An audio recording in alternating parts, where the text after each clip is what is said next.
Yun. Yun. So ito na yan siya guys, no? Yan, kung makikita nyo. Ang gagawin natin, ita-transfer natin siya ngayon dito. Yan. Dito natin siya ita-transfer.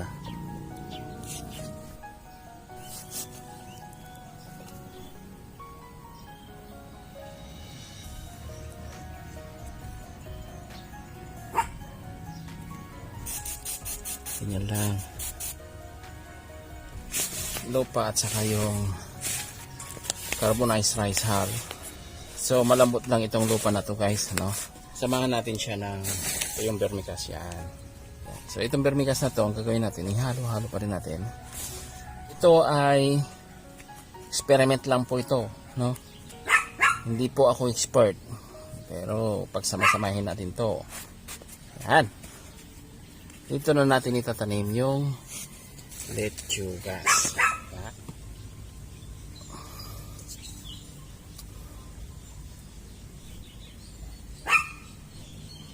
Yan. Kuha tayo ng rice hull. Okay. Yan. Yan. O yan. Tapos diligan natin. Ito na yung mga nagawa natin. Yan. May 4 na.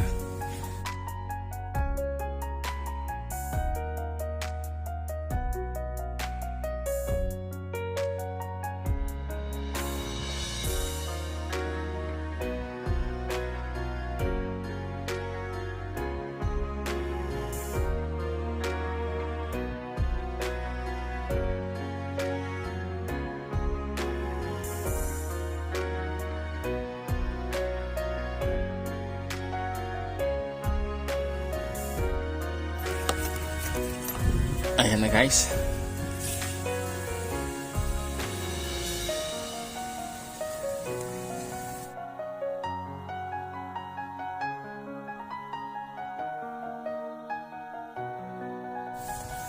Guys, ito yung ating ita-transfer.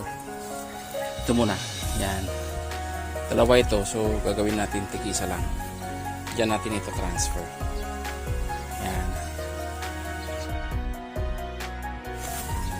Ayan guys.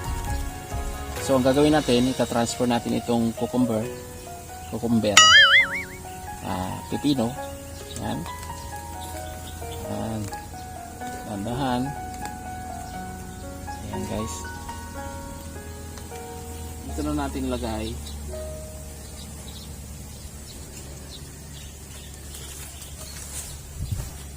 Ganda, di ba? Yan na yung ating pipino. So, para mas maganda yung kanyang diligan natin agad.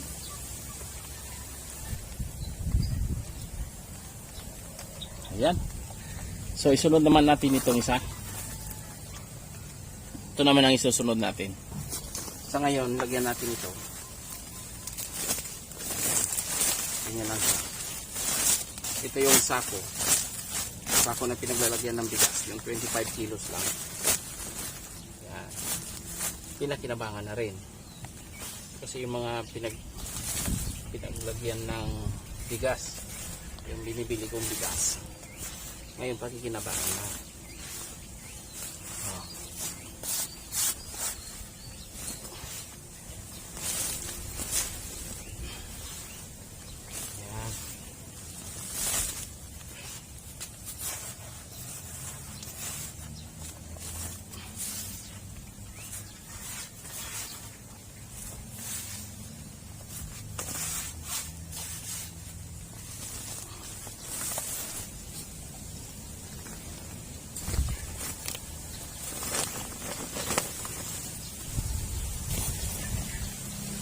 Ito yung vermicast guys.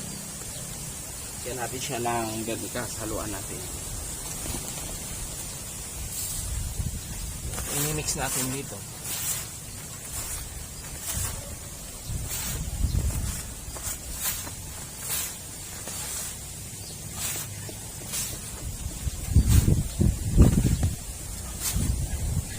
Yan.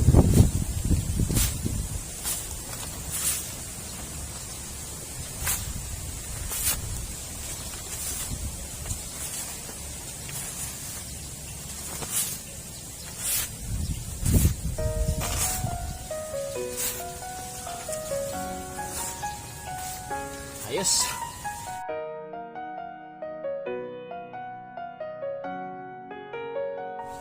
Yan guys, ilalagay na natin ito.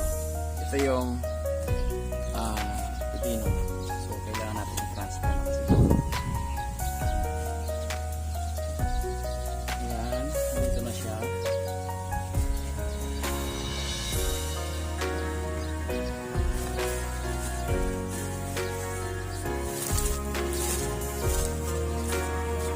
Okay, ganda.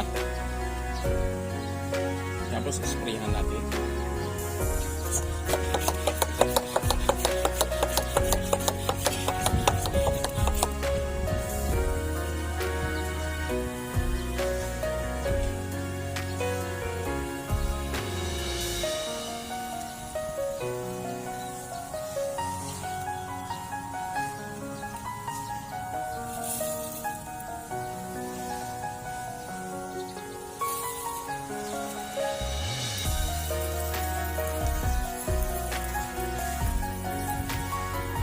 Yeah.